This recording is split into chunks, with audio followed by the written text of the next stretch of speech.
Hey, what is the difference between selling to analytical buyers versus emotional buyers? Well, let's look at the brain.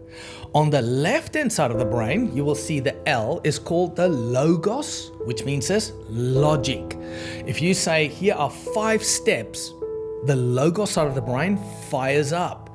Sequences, patterns, numbers, statistics, facts, detail. Everything on this side of the brain helps analytical buyers to fire up.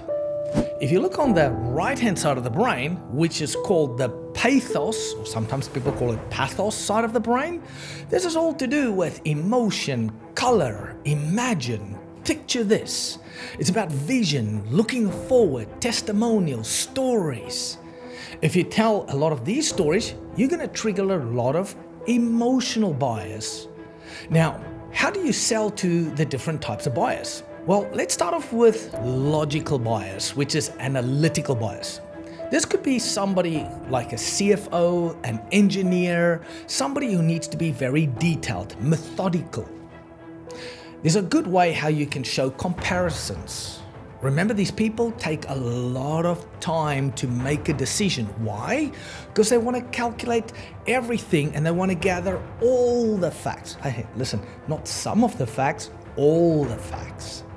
Whereas if you look at the emotional buyer, what they do is they get triggered by emotions and how it impacts other people. For them, it's not about the detail and the facts. It's about the emotional connection, testimonials, stories about other people. What did they like about it? Remember this, that emotional buyers are not always good at making decisions quickly, because they want to gather everybody's opinion, the majority of people's opinion, before they make a decision. They are afraid that if they make a decision without consulting anybody else, they can affect other people. They're not going to like them, so they hold back sometimes on the decision making. And if you look at the analytical people, they can take a lot of time as well, but it's purely to have all the facts. So here's what you do. When you get to analytical people, make sure you are telling people in a chronological step-by-step order. They are risk adverse, so tell them about what are some of the risks involved and how you can overcome it. Have numbers, facts, details, everything. Hey, if you've got data sheets, give it to them so that they would know I can calculate and I know exactly what I'm buying. Answer all their questions, all their calculations. Show them calculations. Work it out for them. How much money will they save? What is the risk? What is the benefit in it? What will they get out of this? The savings. They want to know everything down to a T.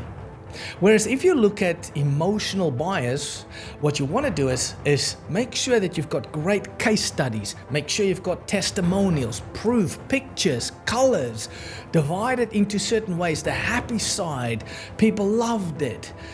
When you tell a lot of stories and imagine yourself gonna be like that and help yourself doing this and how it will change and revolutionize people, bring up case studies maybe as well. If you've got some ways how you've asked everybody to fill out a survey and what they feel, that will help them, because one of the key things they do is they go with the majority of people. So if you run a survey and you say 92% of people said this is the best way to do it, or this is what they believe, they actually said, well, that's what I also believe. In the end, if you want to become good at sales, you need to actually learn to sponge both sides of the brain. If you tell a testimonial, put in some detail and facts. And if you have facts, bring in a bit of a testimonial as well. That'll fire up both sides of the brain. And it actually creates the third dimension, which is called the ethos. So you've got your logos, pathos, and ethos. The ethos side of the brain is actually the credibility, where trust comes from. So if both sides of the brain gets fired up, you get more credibility and trust. Hey, share with us your comments below. We would love to hear how you sell to analytical people and also to the emotional side of the brain.